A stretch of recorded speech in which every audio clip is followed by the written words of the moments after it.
Andy, welcome back.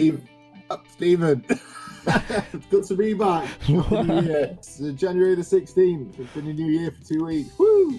Yeah, and of course the conversation goes, you know, how long do you keep saying Happy New Year? I think if you haven't seen somebody for a while, it's fine. Yeah. And but if you've not seen someone and it's July, it's weird to say Happy New Year's. It's kind of, I want to try that. I'm going to try that. I'm going to do That's what I'm going to do. Anytime I've not seen anyone, doesn't matter how long, even if it's been a decade and it's September, I'm going to say Happy New Year. Happy New Year. That's it. Yeah. Or, I've had an idea as well. I'm going to do on all my social network media thing with all that rubbish. Yes. I'm going to do May the 4th be with you on every single day of the year apart from May the 4th. Yes. No. That's my New Year's resolution. That is to just be it's to be an arsehole, basically. My New Year resolution is to be an arse. But maybe that's the entertainment that we need. That sounds like what we need. We're being optimistic this year, aren't we? We are being optimistic, yeah? Nothing bad is going to happen. Everything is fine. No news is good news, of course. So what's the good news? There's no news. That should be a segment. Yeah, that's the no news, good news segment. That'll be it. No news, good news. Yeah. You talking to me? Did you have a brain tumor for breakfast? Then who the hell else are you talking? You talking to me? I'm funny how? I mean, funny like a clown and you. I'm Peter Venkman. We all go a little mad sometimes. Man who doesn't spend time with his family will never be a real man. Damn! I'm kind of a big deal. The first rule of my club is do not talk about my club. Yeah, baby!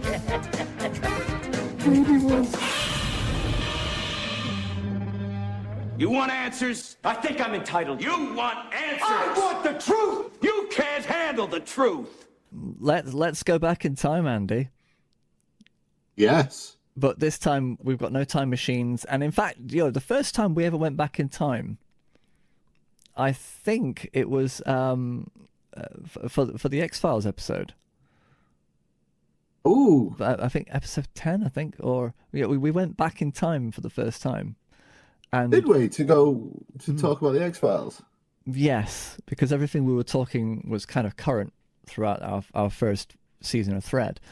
But do you know what we did for a special effect? It was just... and then it faded out, and then we just carried on talking. There was no... Is that all we did? There was no time machine, there was no zapping, there was no electricity, there was no mumbo-jumbo. You know what I blame? Brexit wrecked it. That's what it did. Brexit wrecked it. That was it. If it hadn't been for Brexit, you know, time machines would have been simpler. Time machines would have been a lot simpler. You know, it's just it's the way it goes. But I made an X Files faux pas because there's a X Files Christmas episode I watch every single year, and we were trying to find time to talk about it, but we never had time to talk about it. I didn't even get time to watch it, and now I can't watch it until December. You can't. No. But it was a great episode, and I did enjoy it, and I did write copious amounts of notes. Did you? Especially about the idea that somebody thought it's almost as if it was written by somebody who didn't understand X Files straight away, and actually had Scully wrapping presents. I'm like, no, she would not have wrapped Christmas presents. Oh, it was written by the creator, wasn't it? Was it a Chris Carter episode? It was a Chris Carter episode. He thought, let's just yeah, and I think he did it with that kind of awareness of let's just have them in doing Christmas things for Scully, and then nothing for Mulder, and have that contrast. Yeah. But anyway, that is but yeah, it really adds that nice gothic Christmassy feel to it. It does. Talk about gothic Christmas. I was really hoping that Nosferatu would have come out Christmas in this country, but it didn't. It came out in Christmas in America, and it came out New Year, and I still not had a chance to watch it. But when we do watch it, we shall be talking about that. We will. Nosferatu, definitely. Saturday Night is one I want to talk about as well. The SNL. Yeah. There's a. I have that now. I've not watched it yet, but I have it. Yes, I have not seen it or watched it, but I've been watching a lot of schlock. I watched all the Psycho films over Christmas. Psycho 2 through 4, absolutely amazing. I watched The Fly 2. Intruder, which was a Sam Raimi starred in the film Intruder, which was basically probably one of the best slasher films to ever be set inside a superstore, a shopping. Okay. Store. Yeah. Yes, there are. Yeah. Wow. And I watched the unrated version, and I'm glad I did because, oh my gosh, meat grinders. That's all I'm going to say. Really? All I'm going to say is, wow. Super gore. They did some super gore in that film. But so my Christmas was really wrong. Really wrong for films. It was not quite Christmassy. Didn't watch anything really Christmassy, I don't think. Apart from Muppets Christmas Carol.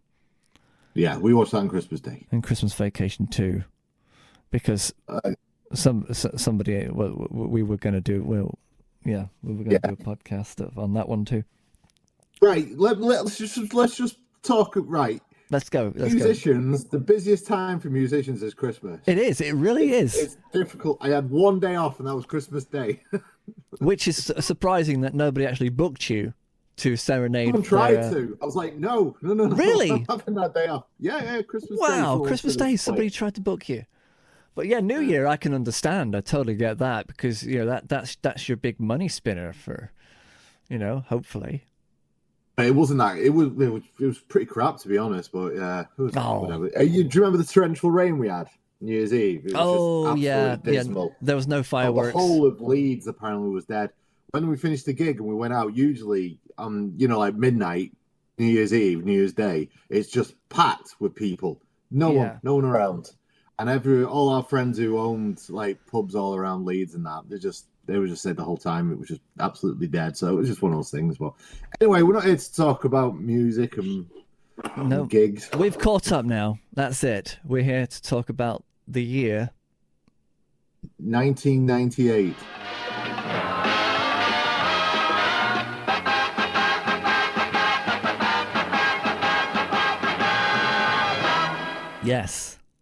Yes, classic year. Do you know what? It was a tricky one, and I had to watch a couple of new films that I had not seen. Yeah. Ooh, okay. And weirdly enough, these films made it into my list immediately. Wow. And things that I'd seen in 1998 fell out. Just accidentally dropped out. Okay. Well, I would imagine you've gone all highbrow again, as normal. I've not. We'll see. Let's see. Okay. I reckon you go first, Mr. Highbrow. No, yeah, I'll go first. Okay. We've got, like, my number one pick for 1998 was a remake of a 1994 European film directed by the same director, which is kind of a thing I like when a director from Sweden or somewhere decides that they're going to make this amazing film. Everybody loves it, but America can't watch it because it's got subtitles. So then they can't get over that inch at the bottom of the screen. They pay the actual director. You made this great movie. You come over here and make the same movie for us. Yeah. And that's what this is. The actual remake of a movie. Okay. It is Nightwatch. Oh, right, okay. Martin Bells was a full-time student who needed a nighttime job, but he just accepted the wrong one. A 17-year-old girl was found dead this evening. No. I saw her in the hallway. He's the prime suspect. I think someone is trying to frame me. And in the eyes of a killer, the next victim. There's someone very dangerous breathing down your neck. Nightwatch. It's Hugh McGregor. It's got Nick Nolte in it. Josh Brolin. Patricia Arquette, Lauren Graham, Brad Dourif is in it. Alex Koromze, who was the actress who was from the original. Love her. Right. Love them. And also an uncredited John C. Reilly. I mean, this cast, unbelievable. And I have seen it. Probably rented in 1998. Yeah, this is one of those films that I hadn't seen, that I wanted to watch. I knew about it, seen the trailer many times, and it's that kind of film there where I think, yeah, I know what this film is. It's a law student who takes a job as a night watchman in a morgue. He begins to discover clues that implicate him as a suspect in a series of murders. And it's the whole working in a morgue at night thing. And that's kind of like one of those things that it's the stuff of legends for a student writer like me in college. And I can't believe I never watched it then, because it would have really inspired and given me a lot to think about. But yeah, it's creepy. It definitely knows its genre because it's been done before. So luckily, unlike The Vanishing, which was also remade by a director who had the Dutch original, which I can't remember, that was absolutely awful. That was Jeff Bridges' vehicle. That was absolutely ridiculous. But this one, very strong film for a remake. The music came from Marco Beltrami, who I think did Copycat. Or no, he didn't. Oh. He did Scream. Oh, right. Marco Beltrami did the Scream soundtrack. So there's a lot of that in there. It really has an atmosphere, and I think if it had the promotion behind it, it probably would have been seen by a lot more people. Okay, interesting. And a shout out comes out for Sam O. Whitehead, who played the smoker guy at the bar. Who could forget that? Who could forget that guy? I just found that in the credits, and I just thought, you know what, I'm going to mention it. I'm doing it. I watched that years ago. It would have been in the 90s, and it would have been... Yeah. Remember back in the good old days in the Blockbuster where you just pick a film and watch it, you know? And remember that? It'd just be there on the shelf and go, I'll give that a go. Just instinct. You know, you've got a rack of films, but you can just take one off and just go say, yeah, I'm going to make a decision, instead of scrolling through thousands on your screen. I know I look like I'm flying. We were talking about this yesterday. We were trying to decide what we'd watch before we sat down to watch a film last night. Yes. Because otherwise, you spend an hour just not being able to decide anything because it's just... Pretty posters. Too much. Just screens, but images. All it is, I think what happens is that your brain just gets used to the gallery. It's a gallery effect, and you're not making a choice. You're making a passive look at a lot of different screens, little different images, little thumbnails. Then you spend an hour, you put it on, and then you realise, I don't really like this. Let's try and find something else. And I spend an hour trying to look for something else. But back in the day, there's Night Watch. I like the look of the cover. Ewan McGregor's in it. Let's get it. And then you've rented it. You have to watch it. Yes, you've got it. Yeah, you have no choice. You can, that's the thing as well. There's no backsies. You commit. But I mean, I just love this cast. I mean, it was great to see Lauren Graham in there as well. She's from the Gilmore, famous for the Gilmore Girls mainly, and also Evan Almighty. Sorry about that one. But she's in this, and it's probably one of her earliest roles.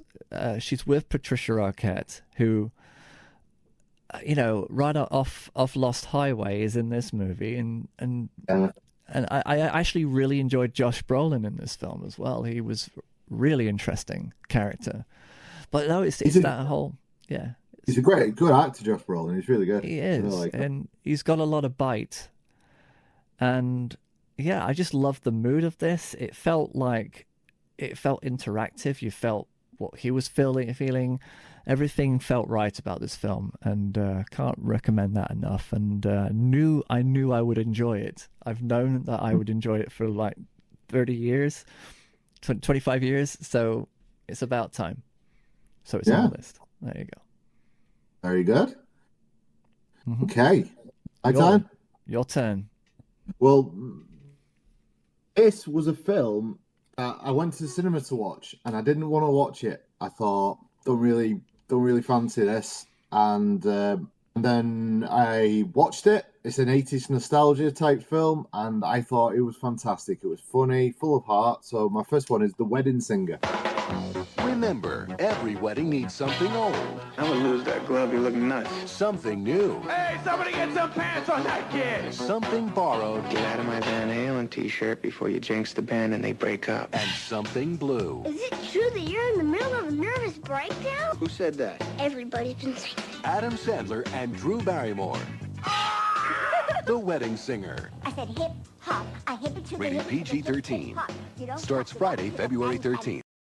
Wow, yes. Now, this is, I would say, one of his best films, I'd say. Mr. Sandler. Yeah, Mr. Sandler. Sorry, something weird just came up on my screen. Drew Barrymore's in it. It's basically 80s nostalgia. It's about this dude who's a wedding singer. Many people have talked about this before. This seems to be what I pick, isn't it? But it's great because I've played a lot of weddings in my day, and it's actually quite accurate what it's like to play at these things. And he goes through like a really nasty breakup. He's supposed to be marrying his long-term girlfriend, and it all falls apart, and he's heartbroken. He doesn't want to do it anymore. Ends up helping Drew Barrymore's character. Drew Barrymore's with the wrong person. You can see how it's going to go. They'll fall in love at the end, blah, blah, blah. Exactly. But it's got some... It's just a genuinely funny film. Got lots of heart in it. And like I keep saying when we talk about these lists, I have to go, instead of going like, I want to pick that film because it makes me sound clever. I have to be honest, and it's like a film that, like, I watched this when I'd split up with my long-term girlfriend. We've been together for since we left school, so we've been together like 3 years at this point, and we split up. And then I went to watch this film, and I don't know, it just struck a chord, pun intended. Yeah. And it's like I say, it's full of heart. It's a lovely film. Adam Sandler's genuinely funny in it. All the 80s nostalgia is really well done. It's cheesy, but in a great way. It's not cheesy in the sort of we're trying to be something we're not. It's being exactly the film it wants to be, and it does it really well.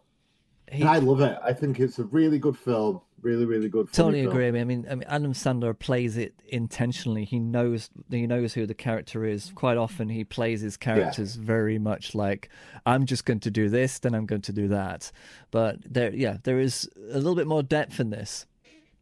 There is, and the Sandlerisms that he became quite popular for, are in there, but not quite as blatant. You know, they still got the bit where he talks a bit quiet and then he gets angry and he shouts, you know, the Sandler thing, but it's done really well. And he clearly, you know, he's got a good voice. He's a good musical comedian, is Adam Sandler. And you know, he sings these songs.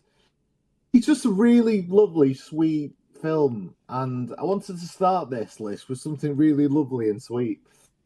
And on a budget of 18 million, it made 123.3 million. So it was a hit, man. It did really well. Yeah, and, absolutely. Steve Buscemi was in it, wasn't he?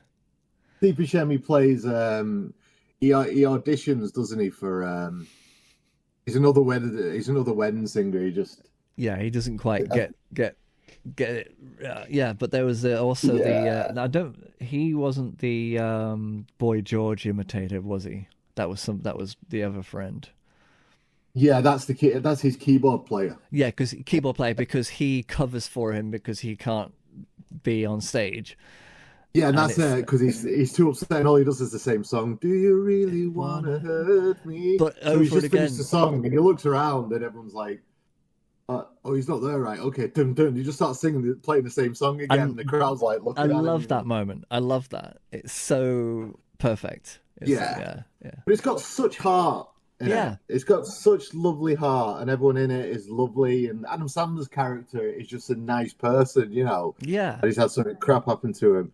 But it's funny, and something in the times we're in at the minute, I think sometimes you just need a film like this. You need something that just makes sense. Something that makes sense. And it feels good. It's well made. It's a lovely film, and it just feels good. It's a nice, feel-good film. By the end of it, It's got a nice little sweet song that they do on an aeroplane, and it's nice. And Billy Idol's on it and punches Drew Barrymore's knobhead boyfriend in the face. What more can you ask for? Perfect. Oh, perfect. There we go. My number one, Wedding Singer. Done. I think I made my case. I'm happy with that. You've made your case. Do you know what? I can't argue, and it makes me. I looked at my list and I'm thinking, oh no. Oh no. Your number two is some German avant-garde. No, I wish it was now. My number two is What Dreams May Come. I love you, Bug. I love you too.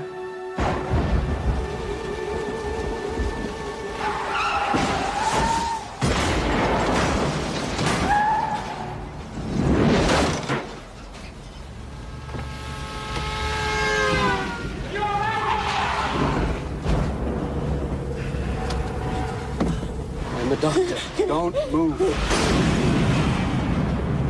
The moment that comes for everyone.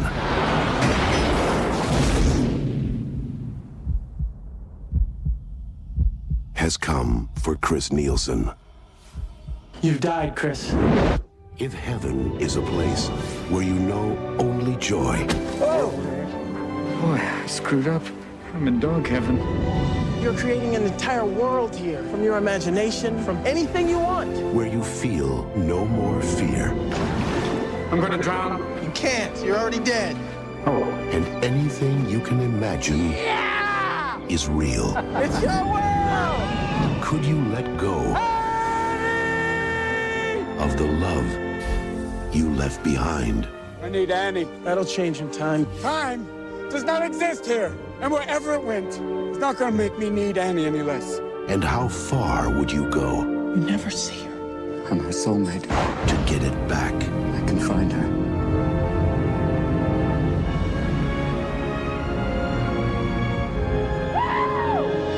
You know, this is a film where the kids die. Robin Williams dies again. His wife wants to kill herself. It's dark and depressing, but there's something about the suffering in art that makes the journey a positive and satisfying experience. Yeah. It's weird. Yeah. It's a weird film. I mean, it's about emotions of color. It literally is a painting. It's about loss, but it's also about hope and reincarnation, and that things happen in patterns. Life goes on, and every part of it is beautiful.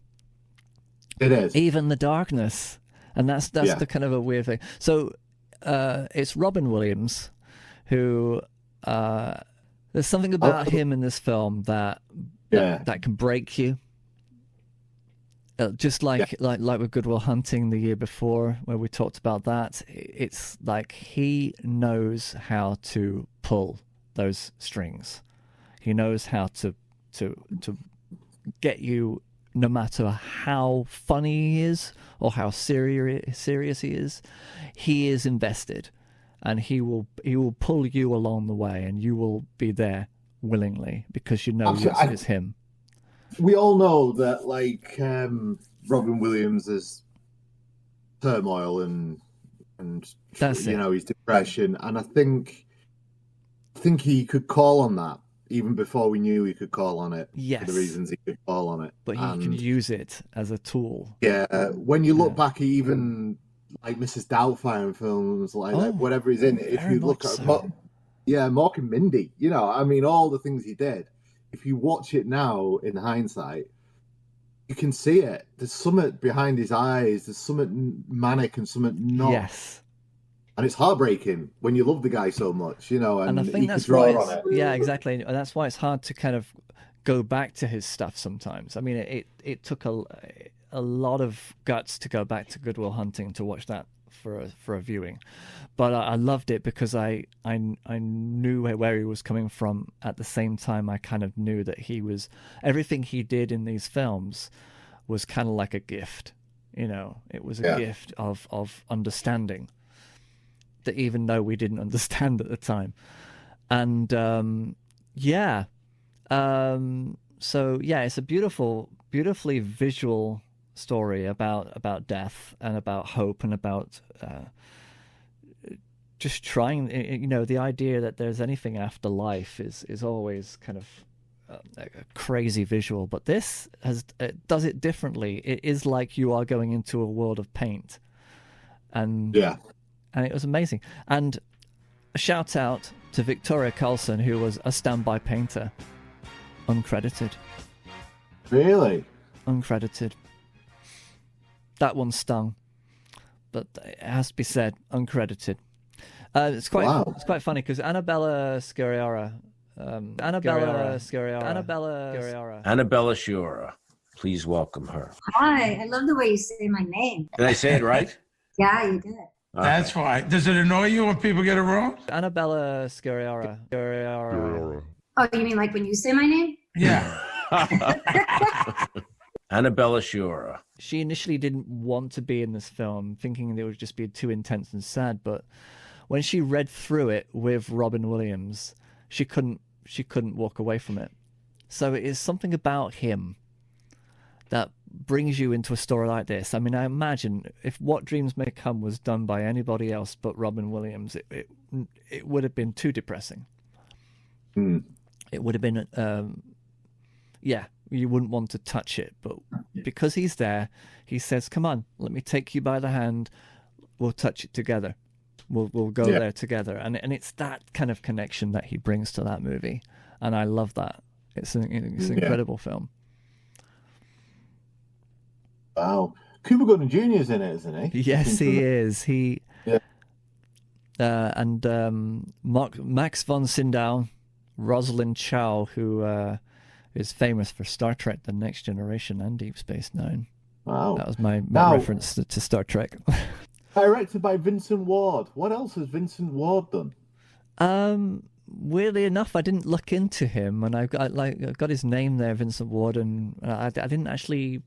So can I tell? Right. So he did a film called Vigil that navigated the medieval Odyssey. He was a writer on Alien 3. He blocked that down, didn't he? Yeah, Map of the Human Heart, What Dreams May Come, River Queen, and in 2008, Reign of the Children, and then that's it. Yeah, but can you imagine? Like I say, you take Robin Williams out of this film, and it will be something else. But it'd be too much. But couldn't do it. Put Robin Williams in the darkest films, like hang on, Requiem for a Dream. That would have been different with him in it. Yeah. No, it wouldn't. Maybe not. The experiment over, it failed. It does not work.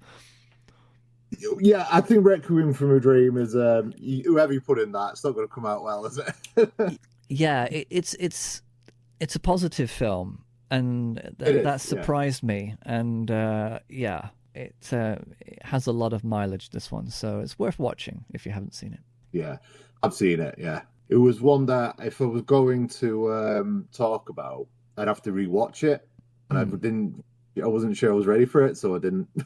Yeah, to talk about the plot would kind of be a little bit redundant. I mean, it's about love and loss and fighting for life, but it is it's tragic. When kids die in movies, usually it's to embolster the characters, to push them forward to achieve something that they needed to do, to get something done.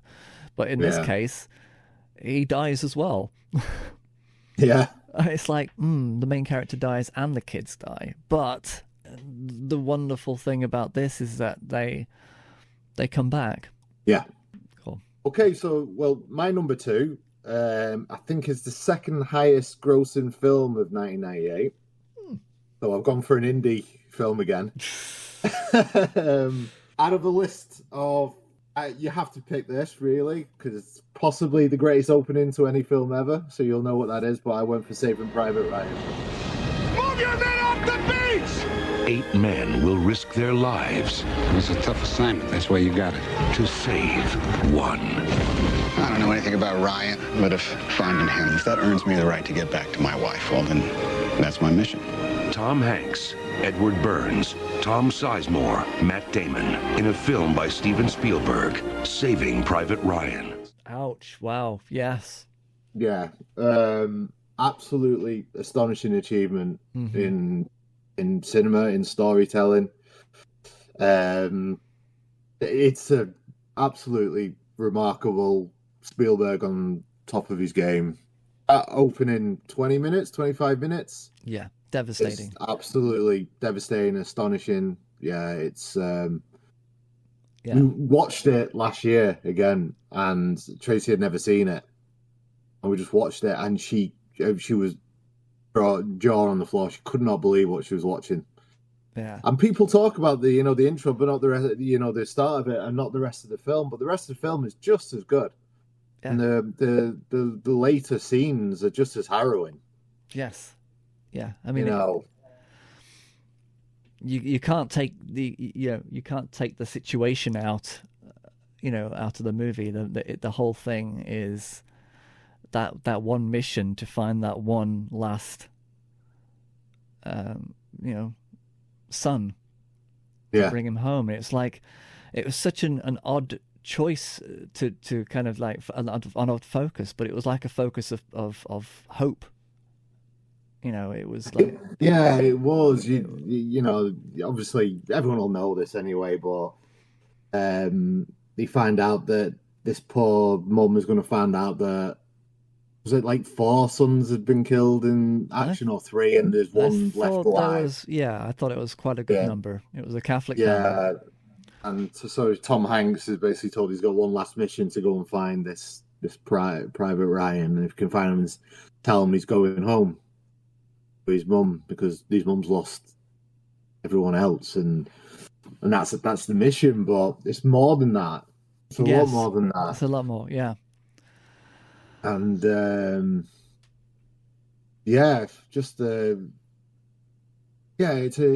it's harrowing. It's a hard film to watch, and what is you don't think about when they're doing that journey, and which is kind of obvious, but when they finally find him, he doesn't want to go home.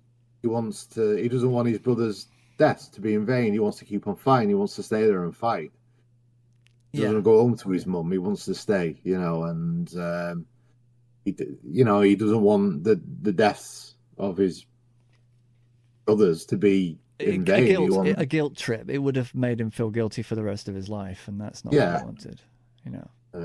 Why was he chosen to go home? It's that it's survivor guilt. Exactly. When anyone else, yeah. And he's saying, they're my brothers, but all these people I've been fighting with for the past years, they're my brothers as well now. Yes.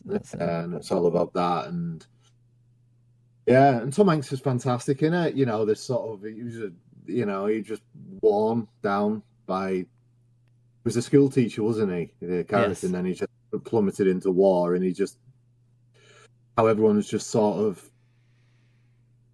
the death of everything is just a relentless normality, and it's and the way Spielberg sort of tells that story of it, of the hellishness of it, that gallows humor of it as well, where there's still a humor, there's still people getting along, and no matter how horrible things are, there's like a triumphant human spirit throughout the whole thing, and it's a remarkable film, and deserved all the acclaim it got.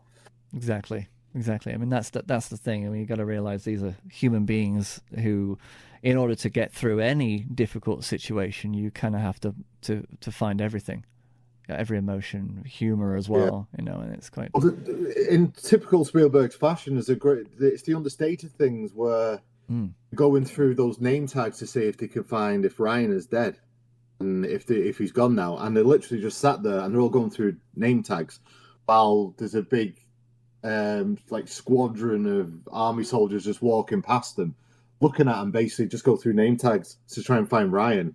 But that's all the people they've been fighting with that have died. But to them, they're just trying to find a name to see if this Ryan guy's died. Yeah. But to all these other people, that's their friends that have.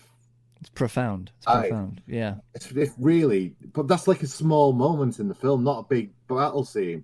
That's more poignant than anything else, really. Yeah. It's going through the normality of how many people are dying, and they've just got a mission linked to all the people that are just saying, well, what the hell are you doing? That's really, really hurtful, and hats off for a little bit of comedy in it, which is Nathan Fillion, who plays someone called Ryan, who they find and tell him his brother's died and they got the wrong person. Yes.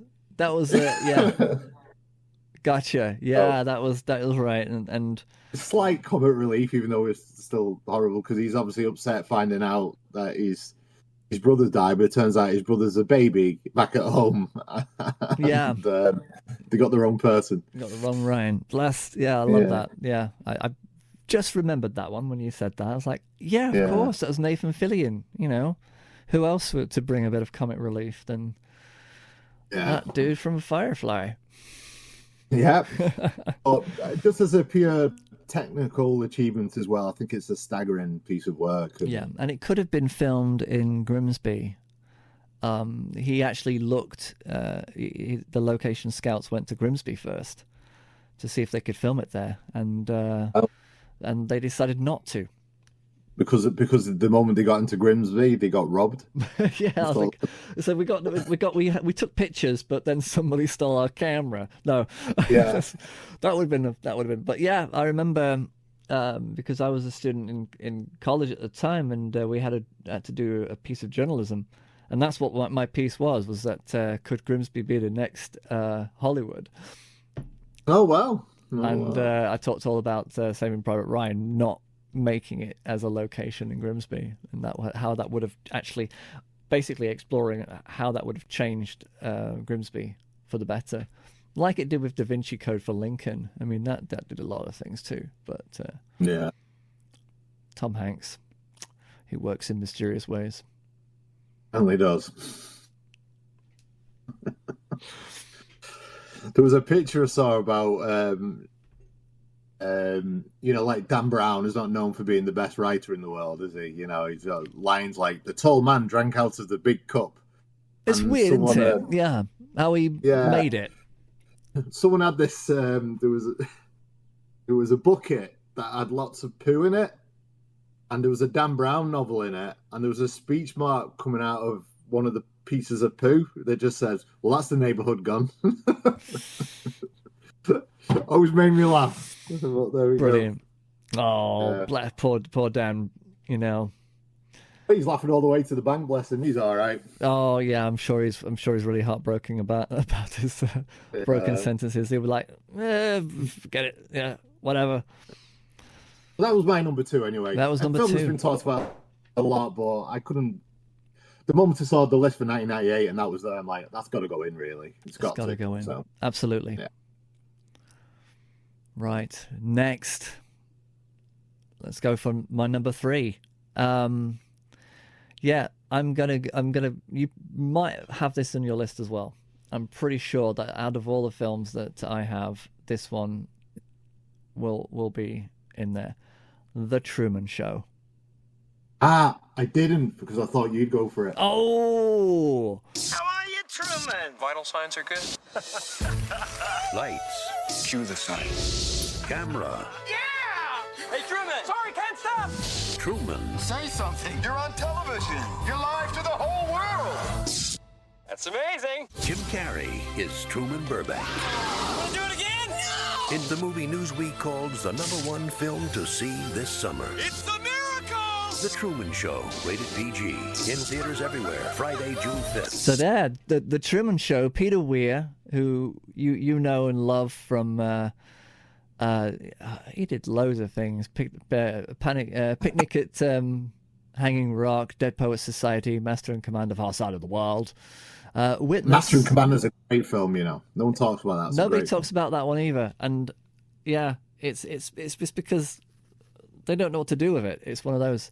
He did Witness. I think he did. It wasn't Gallipoli, or was it The Bounty? One of those two.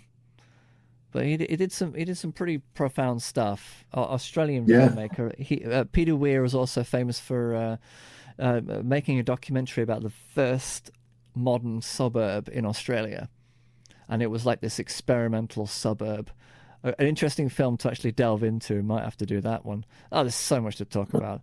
But let's get back to the Truman Show. I mean, this is Jim Carrey. Of course, yep. It's a runaway role. Laura Lynn is in it. Ed Harris, and also a special mention goes to Beth Falter, who was a Seaside liaison. Ah, Seaside liaison. Okay, can you see the running theme here? Yes. I'm going to mention somebody who... You're going to mention little small... Keep going. I like it. I like it. This is going to be your 2025 thing. Every film we talk about, the most insignificant part, we'll talk it. We'll add it. Yes, that'll be perfect. We've got it. We know what we're doing. Okay.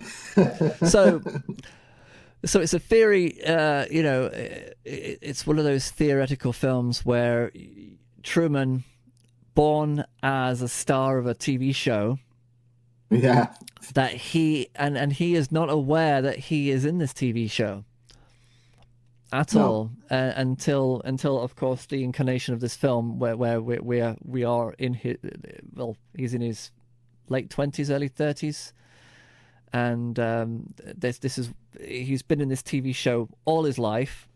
He has a huge following. The ratings are through the roof and all of that. It's like, but he is the only person who doesn't know that he is actually in a TV show. And everybody acts kind of weird. Everybody acts like they're in a TV show, but he's totally not quite aware. Or is he? Because there is a theory that Truman knows very early on that something isn't right, and then he tends to let things go because he wants to have the upper hand. It's like he might not have figured it all out, but he knew that something wasn't right. And but if you're born into a situation, how can anybody kind of start picking up on signs that your life is actually a TV show? I mean, how would you actually start? And so it was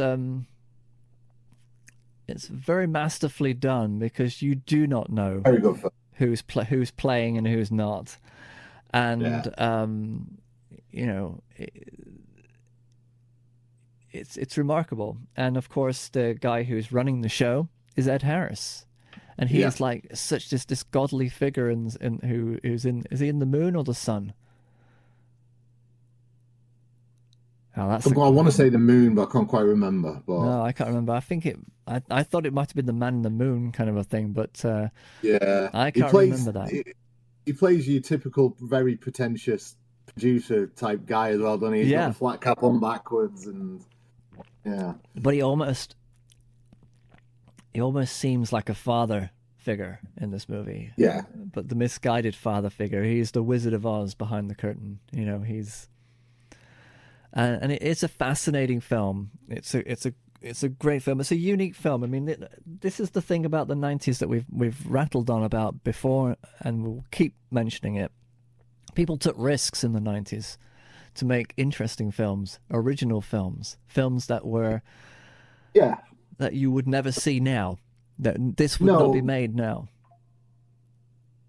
No, I mean the Truman Show was born out of the obsession with Big Brother, wasn't it? That's really where it came out, where people started to watch that and were obsessed. I knew people that didn't sleep because they'd be watching them sleep on Big Brother, wondering what's going to happen next. Yeah. I remember that, and I hated it when it first started. I really hated it. Me too. And I hated the use, because like 1984 is probably my favorite book of all time. And I'm like, you're using a really horrible, negative, dystopian term for entertainment. I hated Big Brother. Hated it. Still do. And so this film really tapped into that for me. It was perfect. It's a wake-up call in a way. That reality TV. Well, it's kind of a wake-up call, but we've sort of slept into that world a little bit, where everyone lives their lives online now. Yes. Everyone puts the very... To give a bit of fact, two people that were not really friends of ours, but there's a drummer out of a band who put on Facebook, just to let everybody know, me and blah, blah, blah, they've been married for, 2 years, have split up today. I'm like, why have you put that on Facebook? It's a private matter. Why have you put that on Facebook? And then his partner was like, well, you had it coming. And they had this online thing that everyone was just looking at and watching. I'm like, oh, that's so sad. What are you doing? That's so what sad. What are you doing? Keep it. It's got nothing. It doesn't need to go online, but everybody lives their lives online now. They Everyone, every little thing, every little thought you've got. I don't want to come back to Bo Burnham, but that's what Inside's all about, isn't it? It's about how you could... Everything, nothing, yes. All the time. From going from like 1984 being a warning book, it's like, let's not do that, to the Big Brother being, well, look what we're doing, and then into like the Truman Show and saying, let's not let's not do that. That's horrible. Yeah, we've all kind of fallen asleep. Yeah, that's what I mean. Feeling. It's like we've walked into it. It's been better. It's the best way I can explain it. We said we're being positive. We are being positive, but then we're positively thinking that things are fucked. I am positive that we are all screwed now, but we are. We're fucked. But I think it's about time to kind of, if you're listening to this podcast, just take a step back, look at the things that you do, think about what it is that you are putting into the world, what it is you're letting in, and start to kind of realize that we need to start living a little bit more deliberately, not rely on everybody else and everything to be our core source of decision making. Open a book. Make a decision to find something out, not just by asking a device to tell you what it is, but to actually, start there. Start with technology, but then take it further. Start. Don't rely on everything you see, hear, smell, touch. Is more important. Life has to be felt. Yeah, and if you have a thought, maybe ring a friend up and tell them that thought, not put it on Facebook and wait for the dopamine hit with everyone telling you how clever or funny you are for having that thought. Yeah, don't live your life looking for likes. Yeah, 2025, right, should be the year where we ditch dopamine for serotonin, because apparently serotonin is what your body releases. It's more of a long-term good feeling, not like an instant hit that makes you feel good and then you want it again from somewhere else.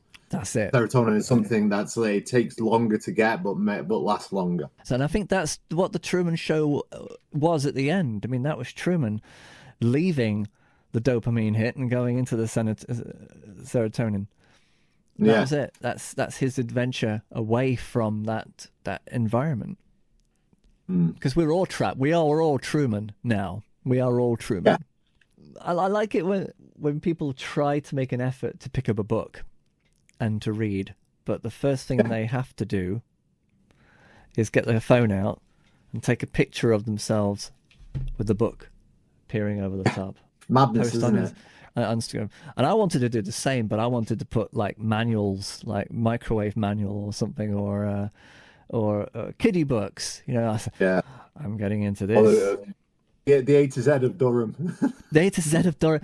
Just to really pick. I really want to parody what life is about now, because nobody is really parodying what it is we're really doing enough. For it to be conscious, for us to sit back and say, yeah, we kind of do that. But now it's kind of like we kind of do it and we accept it and we're going to keep on doing it because we don't know any better. But there is a way back to a simpler life, and I think that if we don't start reaching out for it and exploring it and escaping this Truman Show life, it's going to happen for us. It's going to happen for us. So, but it's not people's faults either. It's addictive. It is. Dopamine's addictive, and to get these constant hits that people we're brainwashed to want to be like this now. That's it. This is the way. They don't really want us to go out and see nature and walk amongst trees. They want you to be on your phone all the time. That's why you see negative news more than positive news, because negative news keeps you looking. I know. It's there. Filtered. It's designed to do that. It's designed to brainwash you. It's designed to just keep you like that so they can sell you shit. That's all it's for. And weirdly enough, the next day that message is no longer relevant. So that's what we've got to realize, that all of this stuff is not coming from source. It's coming from people who are there to manipulate and to change you. So let's try and be mindful. That's all we're asking. Let's just keep things all real. it's doing is trying to keep the billionaires more, give them more money, more power all the time, and less for us. That's what it's all designed to do. There's more of us. That's what we need to realize. Yes, there's more of us than there are of them. We need to kind of, start living deliberately. That's my message to everybody. Live deliberately. Right. Wow. That's the Truman Show in a nutshell. But, let's talk about gaslighting, control, and imprisonment. No. Human rights accepted as a violation without question. Yeah, lovely. So are there... please tell me that your next film is a comedy. It is. Yes. My next film's The Big Lebowski. Wait, let me explain something to you. I am not Mr. Lebowski. I'm the dude. That or his dudeness or duder or, El Duderino if you're not into the whole brevity thing. Are you employed, Mr. Lebowski? Employed? Do you like sex, Mr. Lebowski? Is this your only ID? You got the wrong guy. I'm the dude. Your name's Lebowski. Jeff Lebowski, the other Lebowski, the millionaire. I received this ransom note this morning. This is a bummer, man. They want you to take the money and act as courier. What do you mean, man? What the hell is this? My dirty undies, dude. The whites. Let's take that hill. Why should we settle for 20 grand when we can keep the entire million? I know you're mixed up in all this. Playing one side against the other in bed with everybody. Blow on them. Huh? Fabulous stuff. What? Who's sitting on $1 million? We want some money. Sitting in the trunk of our car. Where's my damn money? Say, dude, where is your car? Who's got your undies, Walter? One of the greatest comedies ever made. Really? It's loved. It's got a lot of love. It's a brilliant film. It's a great film. Got Jeff Bridges, John Goodman, Julian Moore, Steve Buscemi, Tom Turturro. Great cast. Great script. Directed by Joel Cohen, written by Ethan and Joel Cohen. It's just a great film. It's almost like they're brothers. Almost like the brothers. It's like they've got this, they're entwined. Yeah. With the minds. Just a film about a slacker dude who just wants to get stoned, drink Baileys. Yeah, he's called the Dude. And what does he drink? What does he drink? Baileys. Well, he calls it a White Russian, a Caucasian. He drinks a White Russian, but he calls it a Caucasian in the film. I'm a Caucasian, and he just wants to play bowls and be left alone, and gets embroiled in this whole murder thing because he's got the same name as someone else. So someone comes around to him and pisses on his rug, and that rug ties the room together. It should, and there's lots of entwining stories and surreal moments and all that, but it's such a hilarious, brilliant film. It's fantastic. You've seen this, haven't you? Yeah, I have. Yeah, it's dark and bright, and it's got a lot of It was a long time ago since I watched it, but I do remember it being just so memorable. Yeah, and it's a film about bowling. He's the bowler. About the bowler, but not about bowling. It's not a sports film. It's not a biopic or about a bowler. Well, the plot says here is like Jeffrey Lebowski, who's calls himself the Dude. He's attacked in his Los Angeles home by two enforcers for a pawn kingpin called Jackie Treehorn, whom a different Lebowski, Jeffrey Lebowski's wife, owes money. And one enforcer urinates on the Dude's rug before the two realise they have the wrong man and they'll just leave. And he gets the wife of this porn actress is a millionaire who pays him to sort of try and look into what's going on with his wife, and it just goes crazy, and the police get involved in it, and all this sort of stuff. But it's a hilarious film. It's really, really funny film. it's one of the roles of a lifetime for Jeff Bridges. It's either that conventions, isn't there? Yeah, there's dude conventions where just dress up as the dude, and yeah. I mean, America has really taken this film to heart. It's a part of their culture, definitely. Yeah, and it's a film that only really the Lebowskis, the Coen brothers could make. It's funny, but it's very dense. There's lots of different storylines going on all at the same time. It's so funny. John Goodman is so good in it, really funny, and how crap he is to Donnie, Steve Buscemi's character, and shut the fuck up, Donnie. Steve Buscemi really had a great couple of years. He did some really good stuff. I think the 90s were very kind to him, definitely. Yeah. Well, this is straight off Fargo, isn't it? They did Fargo. He's in Fargo, yeah, obviously. He's in this exactly. Well, yeah, can't get completely enough different. Yeah, completely different character in it, but yeah, I always pick these films that you think, well, what can you say about it? That people haven't said before, but on a list of 1998 films, it's on there. I'm going to pick it. It's, I think it's a film that everyone should really see. I mean, the cast in it, Philip Seymour Hoffman's in it, Sam Elliott's in it. He's called Stranger in it. It's a brilliant film. Sam Elliott. Who doesn't like a bit of Sam Elliott? Yeah. He sort of narrates the film, doesn't he? He's just in there. But he's, dude abides, man. The dude abides. That's it. He's got the perfect voice for his consciousness, really. It's yeah. Well, it's a brilliant film. Brilliant film. Hilarious. Really funny. Really great. Love it. It's a perfect film. Highly recommend it. The Big Lebowski. Yay! Not much you could say about it hasn't been said before, but it's on my list. Yeah, but I'm the same about my number 4. I mean, if we're honest, I mean, this one is probably the second best superhero film ever made, next to The Crow. Yes, Blade. His name strikes fear in his enemies. It's open season on all Night Stalkers. Half human. All our strengths. Half immortal. None of our weaknesses. He is the ultimate weapon in the war against evil. Tonight, the age of man comes to an end. I don't see it that way. Wesley Snipes. Stephen Dorff. Blade. Rated R. Brilliant film.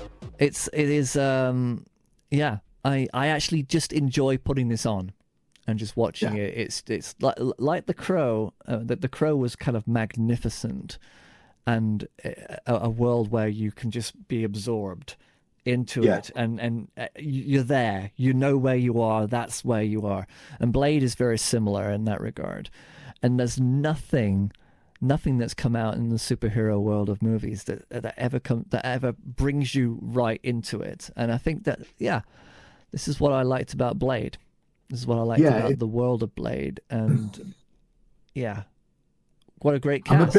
I'm always a huge fan of a film about its underbelly that exists. Yes. So we got the real world that we walk about, but underneath it, who does this better than Lynch, but underneath it is this war going on that we have no idea about, and there's actual vampires. Yes. And, and either keep themselves to themselves, and there's an agreement with humans to not, they can do what we do and we do what we do. Obviously, there's one member of the vampire fraternity who's not happy with that and thinks he's better than everybody else, who wants to take over and that's it. Blade. But they also have the sacrificial raves, the secret raves that go on, which says a lot about, STDs, the AIDS epidemic, and all of that. It screams of that. But when the shower hoses go on and they all get covered in blood, it's like, wow, what a surreal thing to actually have experienced, and these illegal raves, especially during the pandemic, it kind of has a second meaning to it all. And but I love this. I love the cast in this. I like Chris Christopherson in these movies. I mean, Whistler. The Whistler. I mean, it's just a nice cast. Stephen Dorff's in there. Andre Johnson as paramedic number 1. Oh, unforgettable. Stole the show. Paramedic number 1. But yeah, they made 2 more. They weren't as impressive. I think number 2 was not bad. Blade 2 is better than Blade 1. You'd say? Yeah, Guillermo del Toro did it, man. Maybe I ought to re-look at that scary. one. Blade 2 is genuinely scary. It's one of my favourite commentaries is Guillermo del Toro talking about that, because when he sees all the gore and all the crazy vampire stuff that's going on, he just keeps laughing at it. But it's I would argue that Blade 2 is probably a better film than Blade 1, but I love Blade 1. Yeah. Blade 1 is kind of Wesley Snipes wanted to make it because he wanted to do a more sort of Hong Kong style film. Yes, that's it. He wanted to have a big fight scene because he's an accomplished martial artist, as Wesley Snipes. He wasn't getting enough of that. No, and I think this was sort of he wanted to do that, and then they sort of put 2 worlds together. And this kickstarted the Marvel Cinematic Universe. This kickstarted Marvel. It did. I think Marvel were on their arse. They were nearly bankrupt, I think, and they just made this film, and it did really well. It went massive. I mean, it was the same era where the term graphic novel was born, wasn't it? Where you weren't, in order to, there was like a desperate attempt to pull in mass appeal by not calling them comic books, even though there are comic books. And of course, there was a lot of argument about, people don't like the term graphic novel. It's not being used anymore as much. People are humbled with the idea that these are comic books. It's what it is. They are comics. That's not saying that it's a child's thing. It's for everyone. And Blade is certainly one of those hard hitting superhero films that really it's equal to Deadpool. In fact, Blade was in Deadpool versus Wolverine. Yes, which we watched over Christmas and is shit. I say Wesley Snipes is probably the best thing in it, but it's an awful film. He is in it. No, I think Gambit is the best thing in it. Gambit is the best thing in that film. But yeah, have you seen it? Did you watch Deadpool? I enjoyed the fight with Wolverine's bones at the beginning. I thought that was a really good set piece, interesting set piece, and it was different. But then it's like it's screaming to be different. It's trying too hard to be different. But yeah, it was fine. I enjoyed watching it, but I haven't seen. But can I say I haven't seen? I can't remember Deadpool, and I can't remember Deadpool 2. So watching this, I really enjoyed Deadpool and Deadpool 2. I thought Deadpool versus Wolverine was just shit. Really didn't enjoy it at all. I got bored. I enjoyed it, but yeah, I can see what you mean. It probably wouldn't fit with anything else, and it was just not as interesting because it's all about Ryan Reynolds trying to be funny. Yeah, and he's funny. He's a funny charismatic guy. Yes. Or it's when you try and get as many in-jokes in as possible, and all it's got to relate to the cinematic universe and what's going on and what's not going on and where they failed and where they've not failed. And I just found it a bit tedious. Yeah. I really did. So. Yeah, especially if you know what happened, then you're probably just treading over old ground, I imagine. A lot of it is. Yeah. It was just, I just found it, I just didn't enjoy it. I found it obvious, and it was just nice to see. What was it? Jennifer Garner was in it as well as Electra. Electra. Yeah. I mean, I liked that little gathering scene. That was fun, and that's why I kind of mentioned it, because Blade, it's Wesley Snipes, and we know he's been in a lot of trouble in recent decades. But give the guy his due. He's got some great credits in the 90s.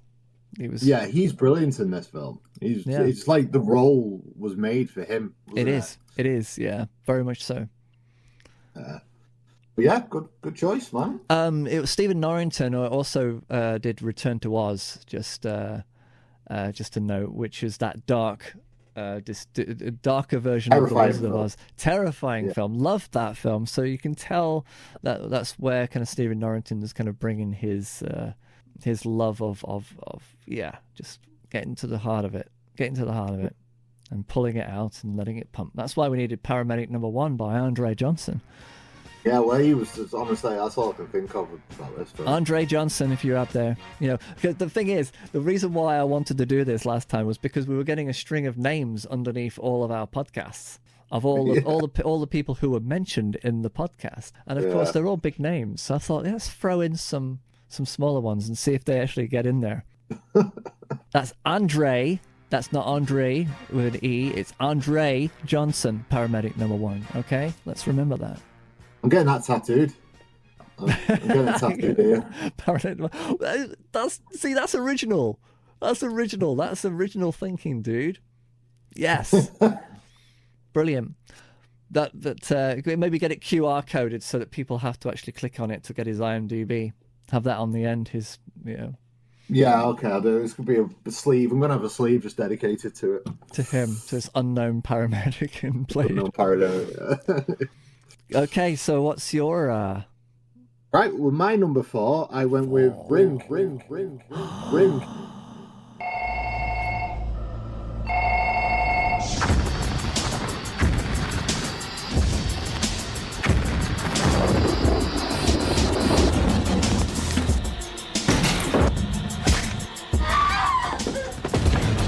Ringu, now on video and DVD. I forgot about Ring. There it is. Yeah. There it is. A genuinely terrifying film by Hideo Nakata. If anyone don't know, it's all about a mysterious videotape that has this weird, disturbing imagery on it. You watch it, film goes off, your phone rings, you pick it up, and it says 7 days. And then in 7 days, you die. And it starts with these two sort of schoolgirls together, and they were talking about the videotape and have you seen it? Have you not seen it? And then the phone goes, and they're all a bit. What Japan do better than anyone is mood, and this film is mood. The entire film is just a mood. It's gets under your skin. We talked about certain films, and it feels like the actual celluloid that the film was made on is wrong. Yes. This film feels like that. Not the remake, even though the remake's good. The American remake. It wasn't. Yeah, that's how I first. It's well done, so. But it's not as good as this original. Definitely. And it's just just a really terrifying film. I remember the first time I saw it. It's going to be a news. A reporter finds out about the videotape, and she watches it. She gets it, and she watches it, and then she gets the phone call, and she's like, "Oh my god!" But she didn't really take it seriously, but she does, and she's sort of neglecting her son. She's like a single parent, and she keeps leaving her son at school because she gets obsessed with this news story, and it takes her on this roller coaster finding out what happened and what it's all about, and it ends up being quite a terrifying film. Yeah, and it really did kickstart that sudden love of Japanese horror films. I mean, this was it wasn't The Grudge, was it? When was The Grudge? The Grudge was after this, but The Grudge was this. It was Dark Waters, things like that. Yes. The whole world became obsessed with Japanese horror, and this was one of the films that really kicked that off. Pulse, Audition, yes, all of those. Battle Royale. Yeah, Audition. God, what a film that is. Yeah, but I mean, like you say, the opening scene with the two girls with the videotape, it's how every horror film that's been made since starts. Yeah. It's that opening scene where we're going to show you what is at stake here with some throwaway characters, and it's what every single horror film has done since, and it's... Yeah, and it's good to have the 7 days, the tick-tock, Yes. You're going to die in 7 days, and what can you do, and... You don't know, you have no idea what is driving this curse. You have no idea what you're supposed to do to avoid it. The thing I want to mention is when in the Japanese, she goes through this this holiday home where she's trying to chase these Lees down. She goes to a holiday home, and that's where she watches the videotape for the first time in this holiday home. She finds a video, she puts it on, she watches it, and when it finishes, it goes off, and then in the reflection of the TV, she's watched is the long-haired girl is in the corner of the room, just pointing at her like that. And she turns around and there's nothing there. Yes. Now, when they did the remake, I think that was one of the scariest parts of the film that really got under my skin. Yeah. I could feel my skin stand on end just talk about that. But, yeah, definitely. Chills. They omitted it from the remake. I don't know why. But when she goes to a cabin in the remake, it's like this cabin from hell, where the cabin in the Japanese film, it's just a cabin. It's not a scary cabin. It's just a cabin that people go on holiday in. But in the American one, it's got to be cabin from hell. It's terrifying. But they omit the part with in the reflection is the scary part. I always remember that. And that's the difference between what American versions of these horror films is. It's about, No, I can see that weird reflection. I was wondering where it was coming from, but it's okay. I've got a little bit of sunshine coming in as well. Yeah, you are. But yeah. Oh my God! When it gets to the end, so obviously the video when you watch it ends on a well. It's like a well, isn't it? The well. That's it. Yeah, she calls the well. out It the ends well. on the well and it goes off. Yep. Oh. At the end, it's a ex-husband who you think everything's fine, and then his TV switches on. Now, again, in the American remake, is nowhere near as scary. This one, you just watch it, and then so the character Sadako, and it just crawls out the well, starts walking towards the TV, the camera, whoever's filming this. Yes, and everyone knows this now. It's been done a million times, and everyone knows what happens. But when you don't know what happens, I watched this on video. My mum and dad's house, that's where I lived at the time. And the framing of it is the TV is your TV. Yes.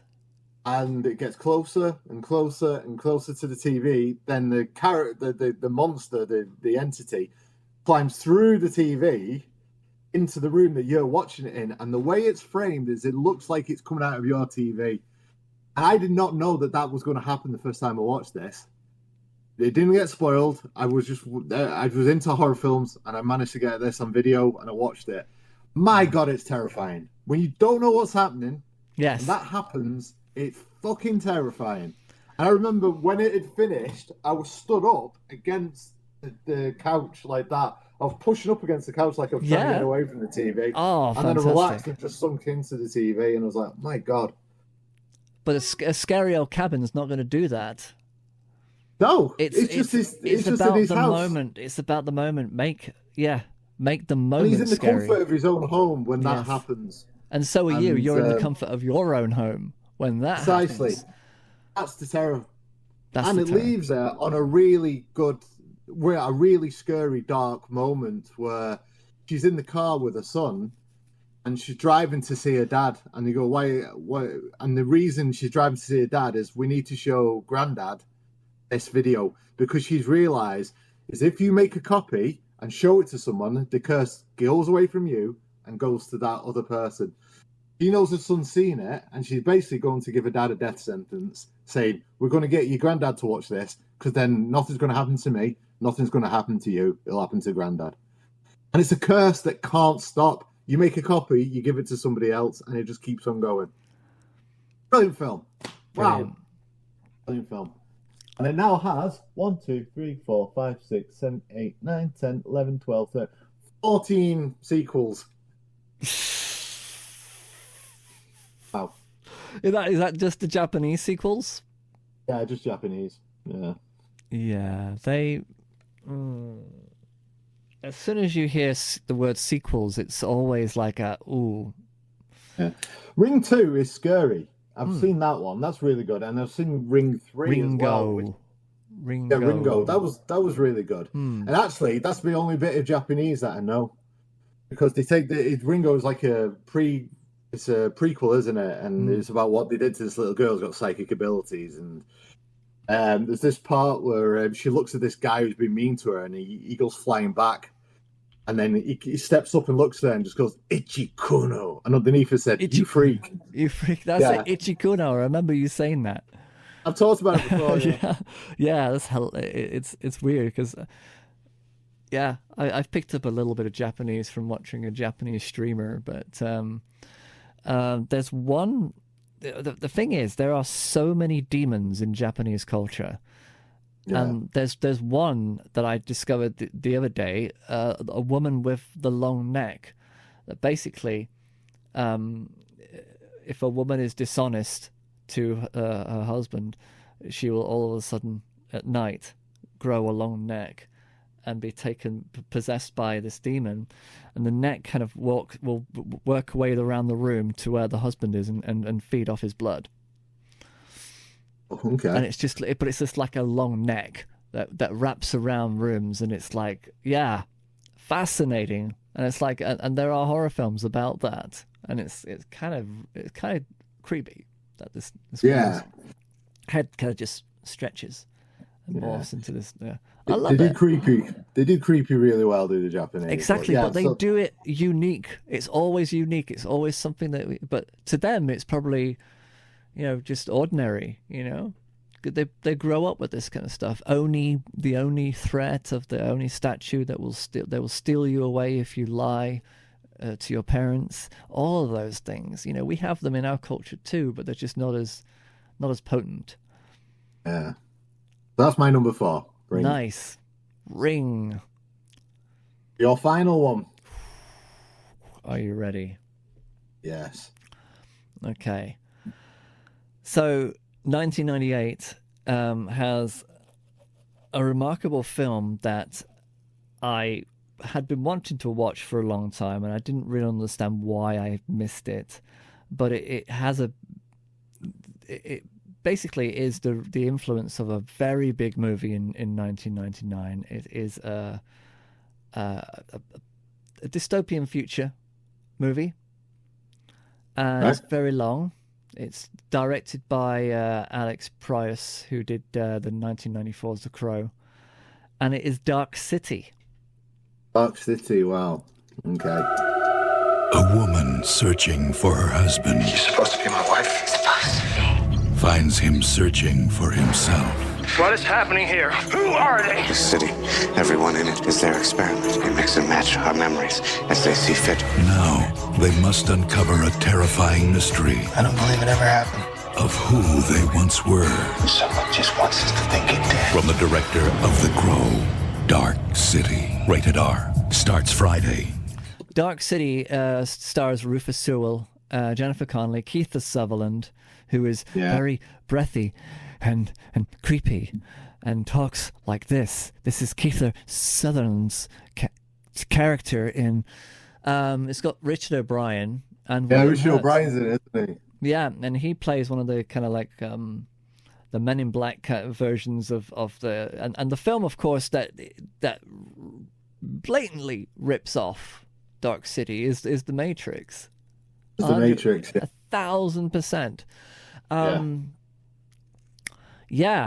There's it's a great cast. It's very dark. It's very surreal. It has a lot of surreal elements to it. It has a bit of Inception in there as well, with the idea that it's all at night, but your reality is moving around. It's shifting. It's changing. Not everything is the same, and people can't remember why they have a past, but they don't remember what it is. And they are shown pictures, and they've been told, this is your past, you accept this and you accept that.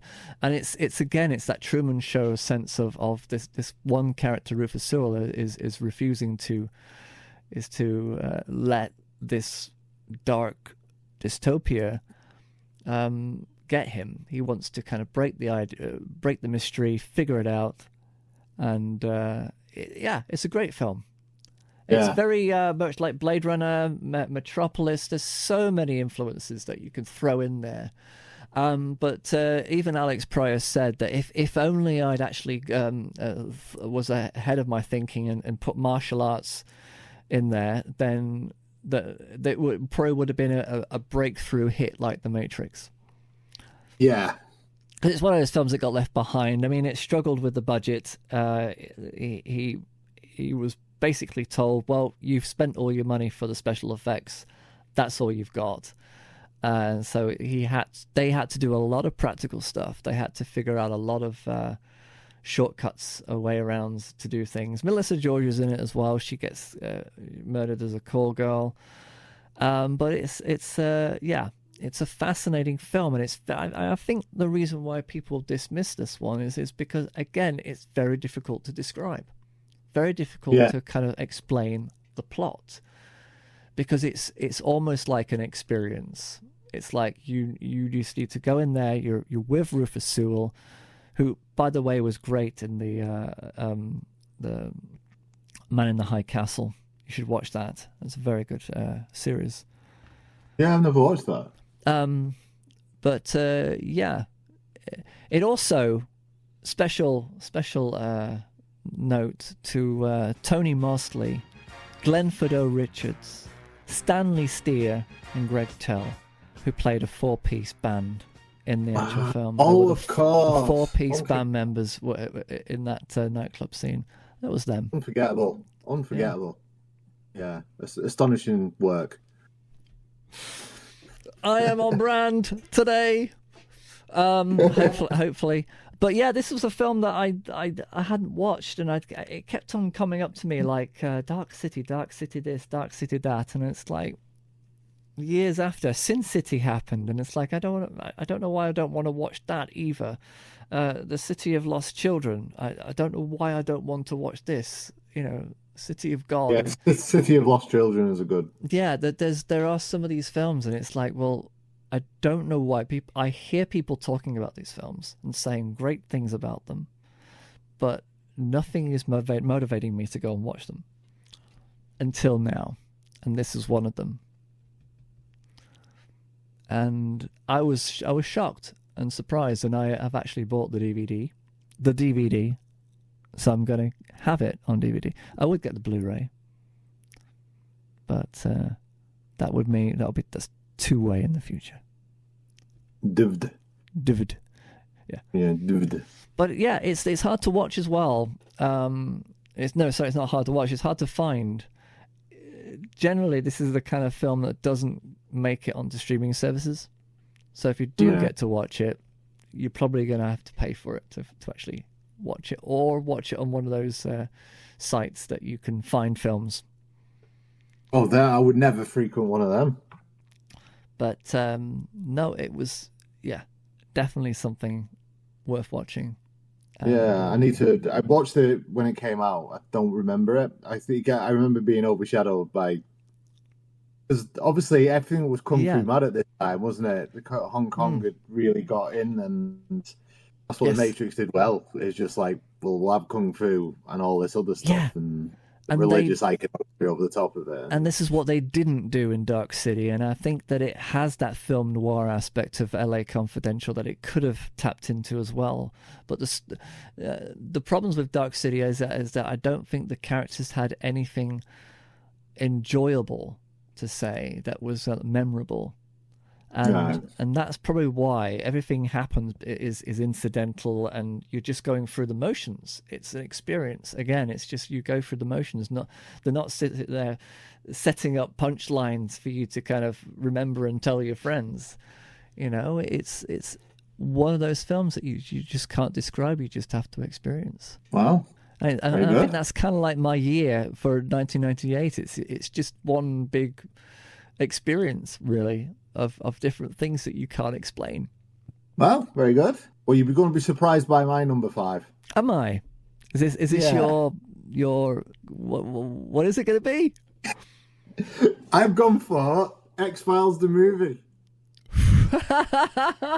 This film is a hill I am willing to die on. I think it's a really good film. So, what do you do? I'm an annoyance to my superiors, a joke to my peers. They call me Spooky. Spooky Mulder. I'm the key figure in an ongoing government charade. The plot to conceal the truth about the existence of extraterrestrials. Well, I would say that about does it, Spooky. It's mutated. Into what? I can't tell you what killed this man. I'm not sure anybody else could claim to either. These men have been secretly negotiating a planned Armageddon. And you have conclusive evidence of this? Yes. I'm already way past the point of common sense here. I can't quit now, Scully. I need you on this. It's a global conspiracy with key players, the highest levels of power. It reaches into the lives of every man, woman, and child on this planet. You've seen more than you should know. Then you must take away what he holds most valuable. On June 19th, The impossible scenario that we never planned for?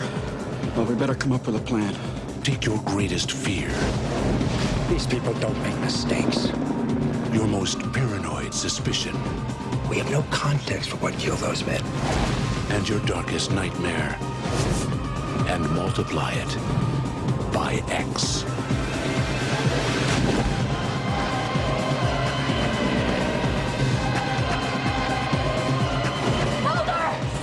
There's no time! Trust no one, Mr. Mulder. It was the first time, obviously, they've been on the big screen. They've tried to go a bit bombastic with it, a little bit Hollywood, you know, instead of just being sadistic. Everything's got to be bigger and better. Script's a little bit more funny, a little bit wittier in parts, but it's a good film. I stand by it. I think it's a really good film. It builds on the mythology, but it also stays a little bit, you know, a little bit more fun. You know, it's not as as sometimes the X Files could be. You could tell it's got more money in it. Man. It was because I remember. Was it the? There's a scene at the beginning where there's a bomb inside a building. Yeah, that's it. They're trying to defuse a bomb. That's exactly. what they're trying to do. Which is something that you haven't seen. It's like you haven't seen him and do they that. have a bit more of a witty banter. Do Mulder and Scully on top of the building, aren't they? Yeah. And it's like saying, like, well, you look scared because I'm not scared. But you are scared because you know I'm not. If I'm Mulder's like, if I'm scared, you see this face. And she goes, that was the face I saw. He goes, you didn't see that face.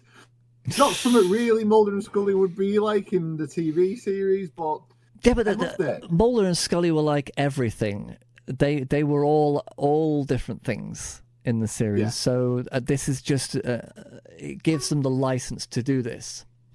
Yeah, yeah, and it's a good film. It's a bit of a global trek thing. You know, they end up in is it like the North Pole or something, and that submarine that's going out, that's starting to go down and stuff. But it's still.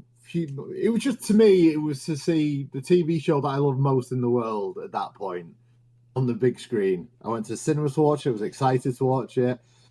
I saw that it was out in 1998. I had to stick it on my list. There's not much to say about it, mate. There really isn't. But I loved it.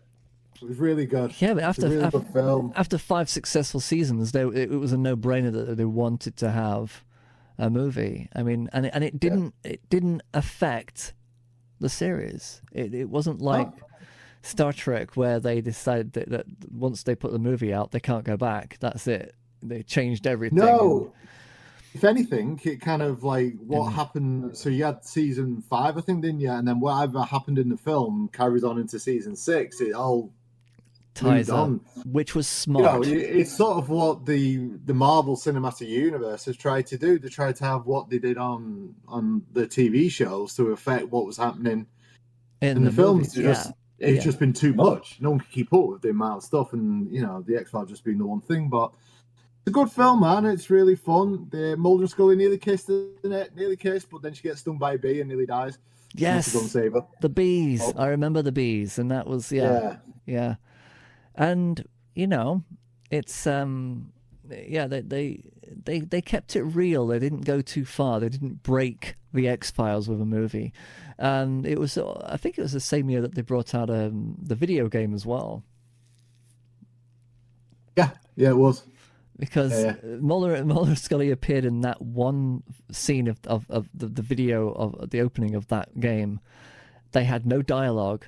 They were obviously, at the end of season 5, about to do the movie. They said, oh, we're doing a video game as well, but you don't have to be in it, and you don't have any lines, so just come in for an afternoon, shoot this scene where you come in, this spooky warehouse, shine your light around, see something, react, you're done.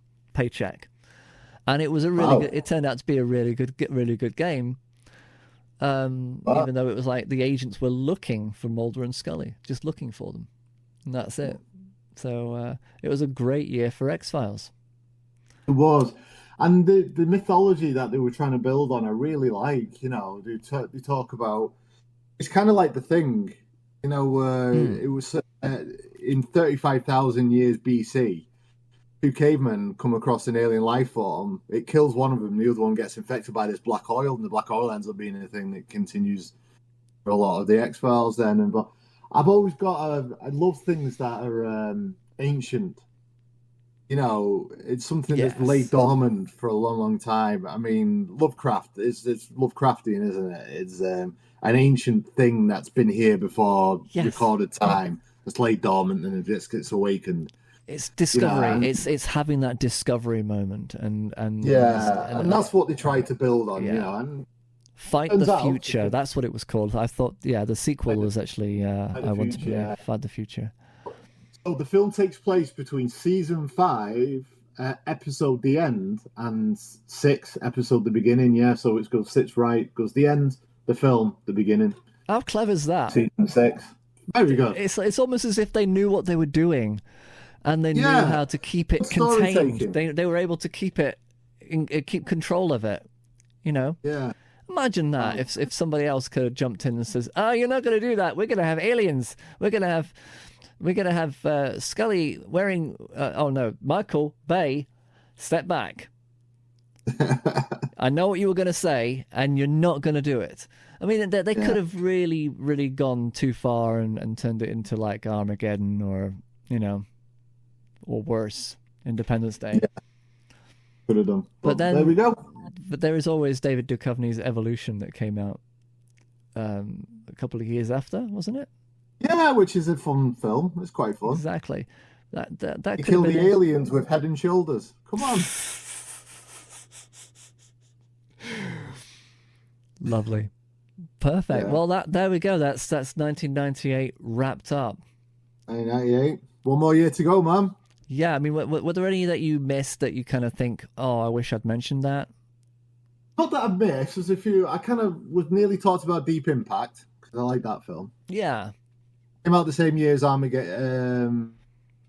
As Armageddon, but I thought Deep Impact was a far better film. Yes. Yeah, emotionally and technically. Yeah, a more mature way of telling the story, even though Armageddon did have Liv Tyler.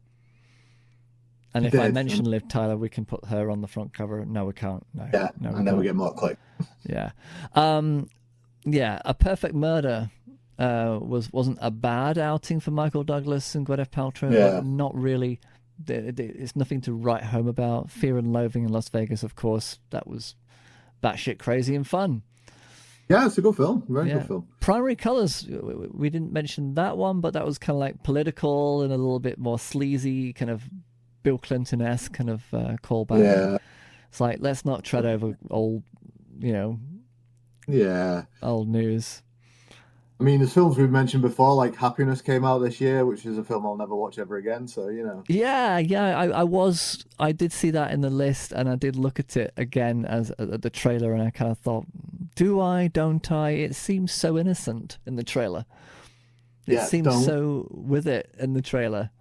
And then there's, of course, Mercury Rising, which was Bruce Willis's venture into action blockbuster original stories, which had a little bit of X-Files feel to it.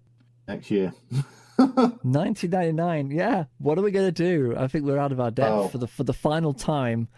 It's going to be... Oh, and there is always the question, is there a Jackie Chan corner this time? You know me. I'm Jackie Chan. Welcome to the Jackie Chan Corner with Andy Lewin. Ready. Action. Fight. De Niro, wow. Dustin Hoffman. Jackie Chan. I'm Jackie Chan. Yeah, well, this was the year that the first Rush Hour film came out. Well, of course, so it kind of ties up the bundle, really, of... Yeah, it does. You know, and I know you must have seen them. They're really fun films. I think Chris Tucker and him together, it's just really fun. Yeah. Chris Tucker's genuinely funny. Not much in the way of... I think he's a bit stunted. It was directed by Brett Ratner, and I think he locked heads with him a little bit, because Brett Ratner's like, look, this is a Western audience. They don't want to see big, long fight scenes. Well, yes, they do. Yes, they do. They do. That's why he became famous. That's why Rumble in the Bronx did so well. But it's an all right film. It's more of a comedy than an action film. That's it. It has these moments in it. If you want a little bit of a backstory to I went watching Rush Hour. My uncle Stephen got tickets to it through a business partner of his, of an advanced screening. I'd been off college because I'd had debilitating diarrhea, and I weren't sure whether I should go watch the film, but I wanted to watch it so bad. I went with my cousin Paul to watch it, and I thought, there's no way I'm going to make it through without shitting myself, basically. But I did. Success! You did, and that's the story. Positive. So it was a positive story. So it wasn't a rush. Hour. No. It was stoic. It was a retentive hour. You contained your rush. Contained hour. Yeah. Contained. Yeah. Which is it's a bit of a conceit, really, calling it rush hour, because it was about 90 minutes. Yeah. And it you know, we were already at the cinema. We didn't have to drive, so we weren't in traffic. So, yeah, exactly. Yeah. What's it trying to tell you? What's it trying to tell you? I don't know. What's going on? Liar. Lying hour, it should be called. Bullshit hour. Bullshit hour. Hour of bullshit, but shorter fight scenes. All right. There we go, mate. Happy with that list. Happy with those films. We've got things to chew on, probably things that we'll probably want to watch from each of those lists. Yeah, well, I kind of want to revisit Dark City now. Right, so join us hopefully next week, if all goes well, for 1999. All week's good. I'll have to go home teaching in 5 minutes. Oh, you better run. Right, this is Andy's quick bye-bye. We're wrapping up. You know where to find us: Audible, Spotify, iTunes. If you want to go to our new YouTube channel, which is where you're either watching this on YouTube, but you're probably listening to this elsewhere, you need to go to FBF Pod 101. Subscribe. We've got a very low number at the moment of subscribers, so if you haven't subscribed, get in there, subscribe, and let's start building that. Let's our little experiment for 2025. Let's see how big we can make that channel. So thanks a lot. You've been Andy Lewin, of course. Face to Strange, Gypsy, Soul of Fleetwood Mac. Soul of Fleetwood Mac. You can see that at www.thesouloffleetwoodmac.com. That's it. And you know, if you're in the UK and you want to book a musician and a singer and a band, just hit him up. Get in touch. Get in touch, man. Yeah, because he's not busy enough. No, not busy enough. Yeah, he doesn't need an advert. He doesn't need advertising.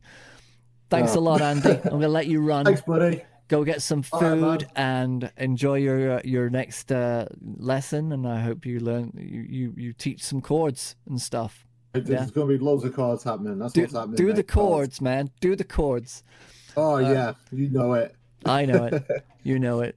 It's been fun. Thank you very much. And it's time. Good man. You know, next week, pal. Next week, we're on it. 999, woo! Woo! Thank you, Tom Cruise. Come on, laid us out, Tom. I feel the need for speed. Ow! Charlie, don't surf! This is fantasy. Oh, you betcha, yeah. Quit griping. I like griping. I got a bad feeling about this. Life moves pretty fast. You don't stop and look around once in a while, you could miss it.